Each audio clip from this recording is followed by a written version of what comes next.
Trends Research and Advisory is proud to present its Trending Echoes podcast from the Global Media Conference in Abu Dhabi on the 15th of November 2023.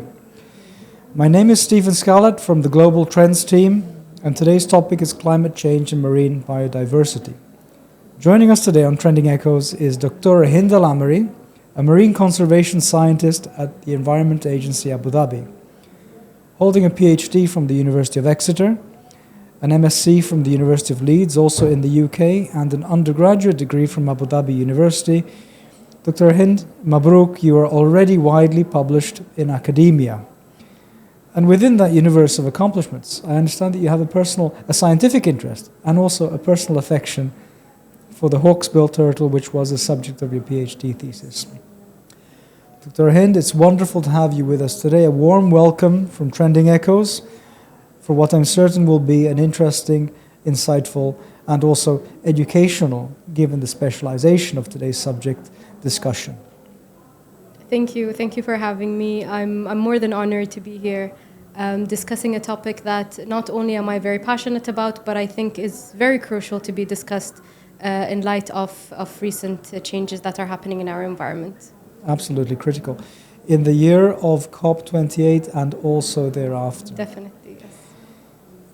So, Doctora, beginning with a broad question to help our listeners understand the connection between climate change and biodiversity loss, could you explain to us what are the main impacts on marine biodiversity of climate change? Definitely. So, when we talk about climate change, I believe there are three main impacts that might affect our marine biodiversity. The first, and at the top level, would be increase in temperature.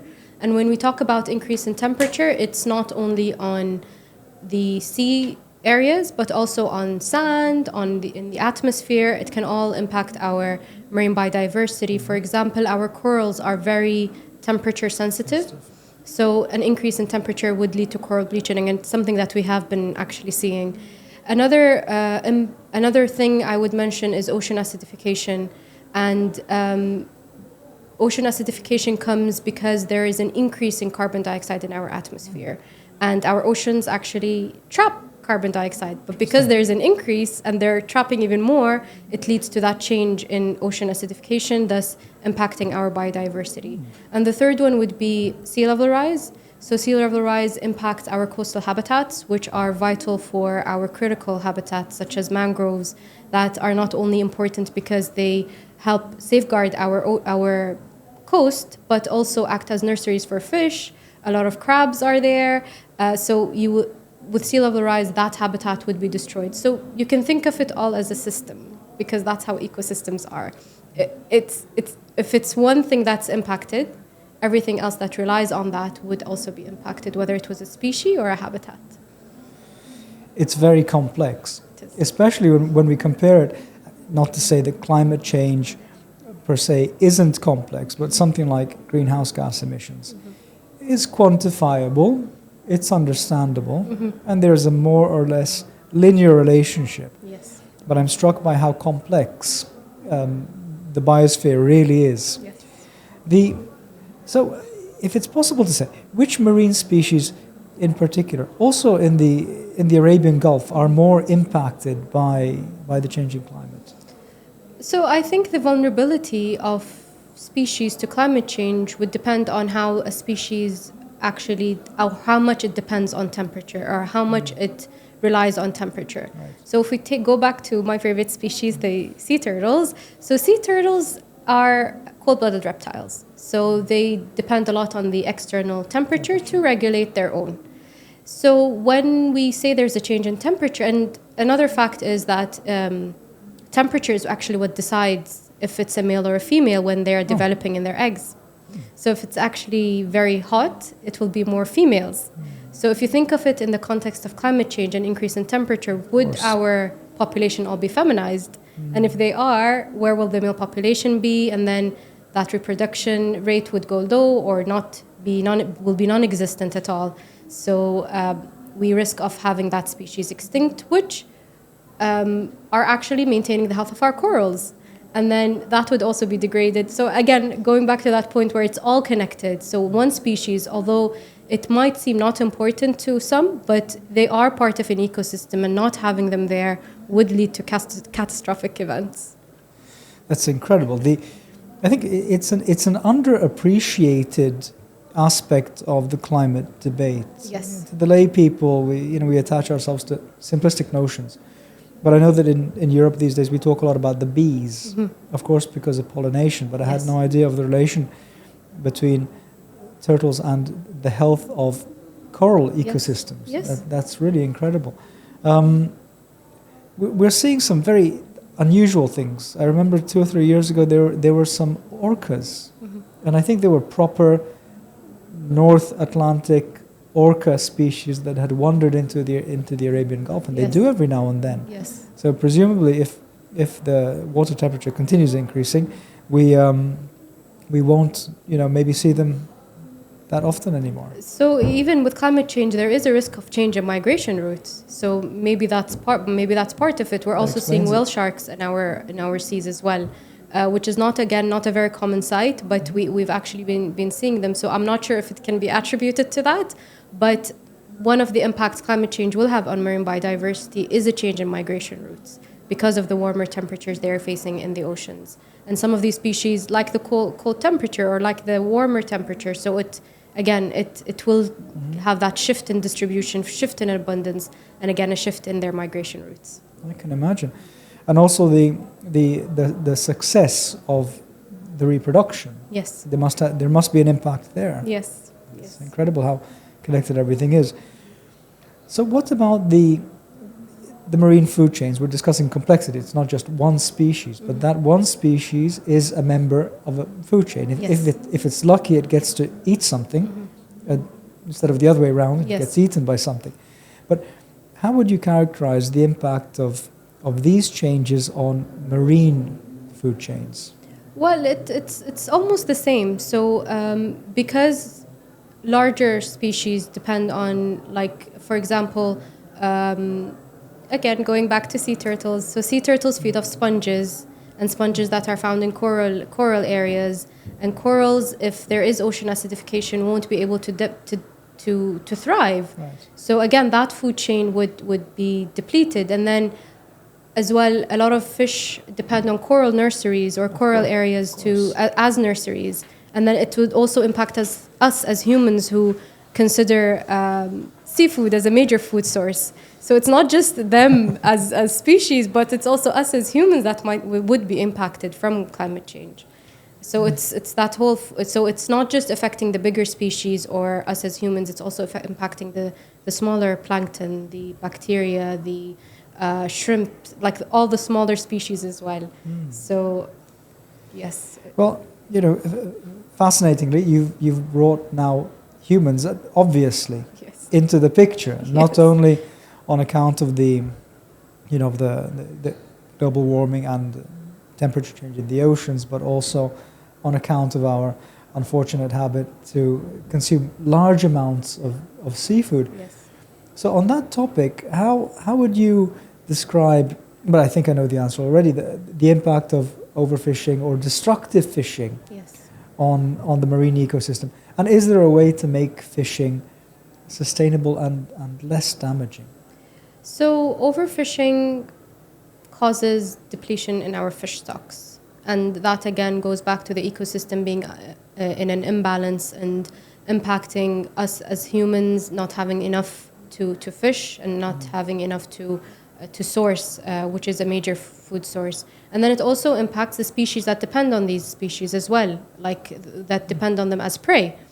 So that would impact their nutrition, like their source of nutrition, and them also foraging in these areas. Going back to destructive fishing, so destructive fishing such as using fish nets that maybe destruct the ocean bed would cause the ocean to not be able to sequester carbon as much as it is right now. With the increase of temperature, with the increase of carbon emissions that are going out, we would need those sources because nature will help us in combating climate change. So overfishing would impact the balance or the fish stocks that we have, plus the way that people are fishing or the destructive methods that some people are using will impact the ocean from being able to sequester carbon as well. Again, very complex and very clearly explained. Yes. I have a habit of going to the fish market on Fridays, not all Fridays, but I often do. And I've had this habit over a number of years. And I've seen changes in the sizes of the fish. Mm-hmm. They used to be, relatively large, then they became, quite small, mm-hmm. and then, medium. Mm-hmm. But is that a valid indicator of the state of fish stocks in general and the health of fish populations, or that's too anecdotal?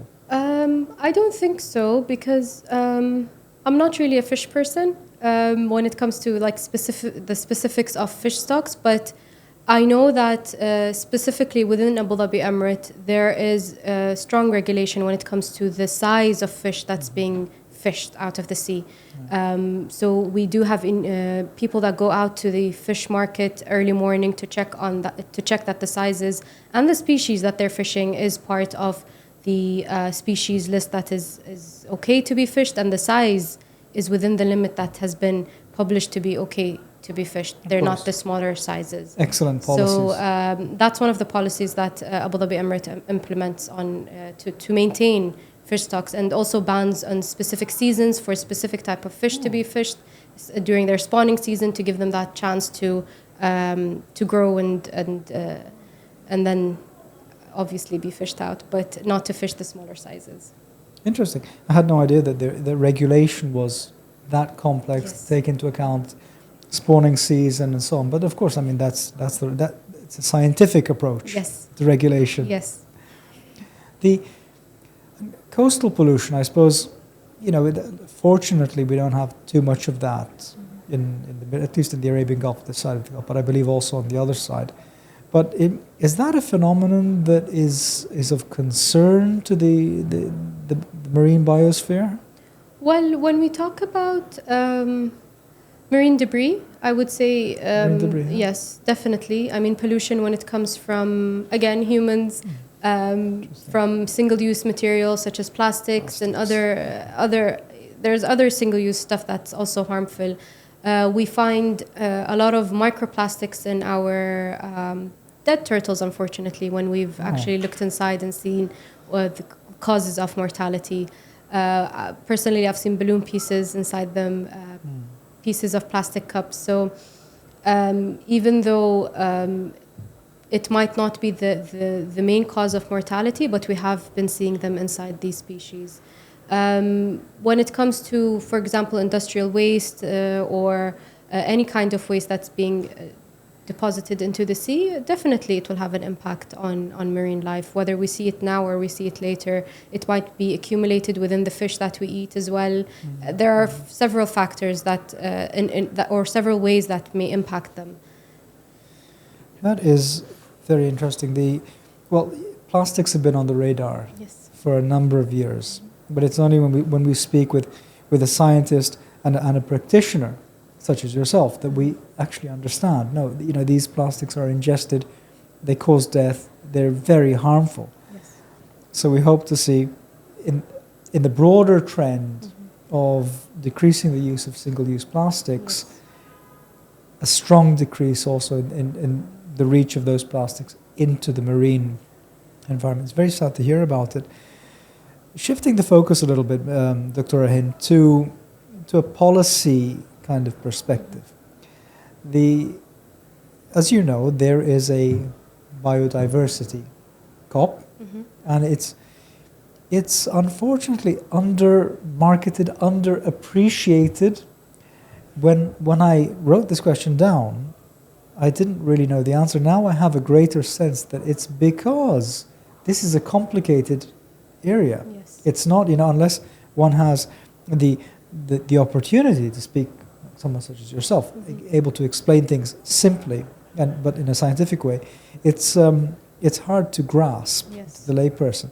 But in your opinion, what explains the reason for that, for the biodiversity policy, international policy, and multilateral effort sphere having apparently less momentum than the other COP? Unfortunately, I honestly hope that it's not. I being someone in this field and being someone that has actually researched the impact of climate change on our marine turtles, I can see it happening now. I can see that the issue is happening now, and it's not something that will happen 5 or 10 years into the future. And mitigation measures will need to take place at this moment for us to not face any issues with our species going extinct, especially with our species. The majority of them don't have that. We've actually seen them not migrate to long distances like other species, and that can be due to various reasons. So we know that the species that we have here are local to us, and protecting them should be essential. I don't see it. I don't know why there's this split between the biodiversity and combating climate change, because those should be two together. They should be together. Biodiversity, nature is a solution to combating climate change, so it has to be a conversation that has to be done together. And even though it might be complex, but with biodiversity, I feel that that's the solution, or part of the solution at least. Right. Another thing that struck me is that you said the situation must be mitigated. There was no talk of adaptation because, of course, there isn't an adaptation discourse. Yes. Right? It has to change. Yes. These factors have to be reined in and hopefully reversed so that the marine ecosystem and the terrestrial ecosystem can prosper. That's the solution. Yes. Mitigation on a multilateral and policy level, and we hope to get there one day soon. On an individual level, what are the actions that I as an individual or my colleagues can undertake to improve the marine biosphere? What are the practical things that we could do? I always say education. Right. One must educate themselves Before when it comes to anything related to biodiversity, because like you mentioned, it is a very complex topic and it's very intertwined. Like you can't talk or read about something without being curious about another thing. Naturally. And by having that knowledge and by having those facts, you would be able to advocate for it, and would you be able to speak about it, even if it was in very simple terms and in very simple manner to anyone, whether it was kids or adults. And then from it, a person would know what they can do. For example, reducing their carbon footprint, using sustainable material, using sustainable food sources or fish sources as well. So I think all of these actions would come from a person themselves being very much educated in what it means to have biodiversity in a stable manner, and what it would mean if we don't have that stability in our ecosystem. And then everything else would follow. Well, I mean, of course, that everything starts with education. And I'm wondering whether on the, somewhere on the school curriculum, hopefully protection against biodiversity loss appears, at an early age. Yes. Right? The earlier the better, because education, once you understand, you're in the position to take actionable steps that make a difference on that. And with kids, I feel hands-on experience, like not actually just giving them and talking to them or giving them the presentation or the lecture or whatever it is they do in the classrooms, but actually taking them, for example, to the areas where we rehabilitate species or out in nature for them to even appreciate it more. And that's how my story started. It's because my parents had this very, our trips had always had this nature part in it, even if it was within the country or outside the country. And that's what sparked my interest and my curiosity to pursue a career in this field, because I was very curious to see why ecosystems are the way they are. Why is it a cycle? And what would happen if something got disrupted? And that was the spark that started my career and my degrees. And I think that's essential when it comes to kids, because their mind is still fresh, and having them really see it hands-on is important. And the positive behaviors. So we should educate the parents as well. Definitely, yes, definitely. It seems to me that, again, you're a scientist, so it's second nature to you. And we're a think tank, so we do things in a certain fashion, not quite at the level of academia, but we use statistics, analysis, and so on. So what would you see as the role of of the scientific research, roll everything up, the academy, the think tanks, Yes. in this field to help to prevent and protect the marine ecosystem? I think research is the basis of anything that comes into action. So, for example, a lot of our marine protected areas, a lot of our fishing bans have actually come from surveys and research that has been done on our marine species and at our seas, knowing that, for example, these areas are populated with a dense number of dugongs or sea turtles. It was designated as a protected area. So research, I feel, is the basis of crafting laws, of, like I mentioned, establishing protected areas and any necessary fishing bans that are deemed necessary to protect our environment.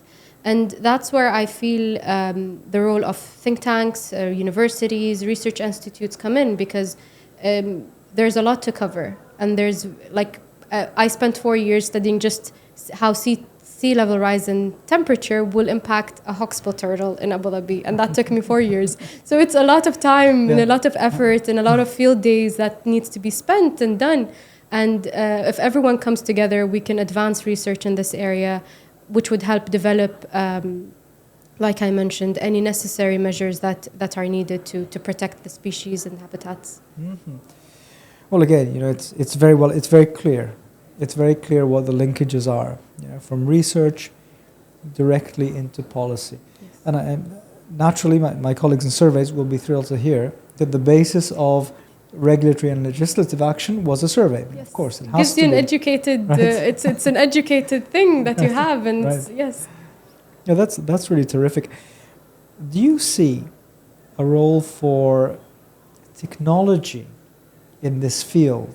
Again, for exactly the same concept, the application of technology to improve marine ecosystems.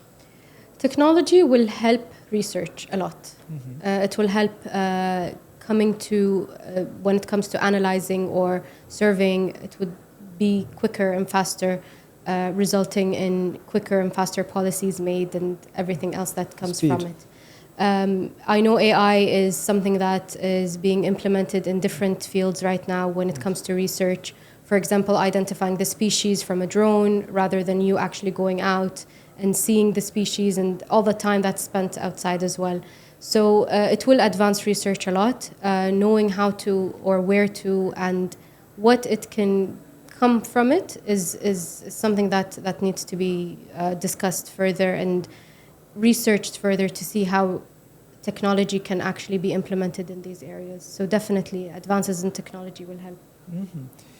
Well, with the AI shines when it comes to handling very large data sets. Yes. And so as we've said, the more surveys, the more data, the better, and that if it can be processed in a better and faster way, because speed is of the essence, isn't it? Yes. Speed is so important. This is also what I get from your comments. It's loud and clear. Yes. We have to move fast. Once a species is gone, it's more or less gone. Because climate change is fast, and we have to beat it, basically. So we have to beat it. We really do. Dr. Hind, you have brought together several themes that we knew in an abstract sense, but certainly reinforcing the interconnections in an ecosystem between and among the species, involving human beings, unfortunately for the most part historically, but we hope more positively in the future. And of course, also in terms of those factors that we believe will make the situation better and much better, such as education, the importance of research. Delighted to hear that. Yes. Unsurprising from a scientist and a PhD holder. So we thank you very much for being with us today, and we look forward to a continuation of your efforts, which will follow very closely, and all success in the future, Doctor. Thank you. This has been a very delightful conversation. Thank you very much. My pleasure.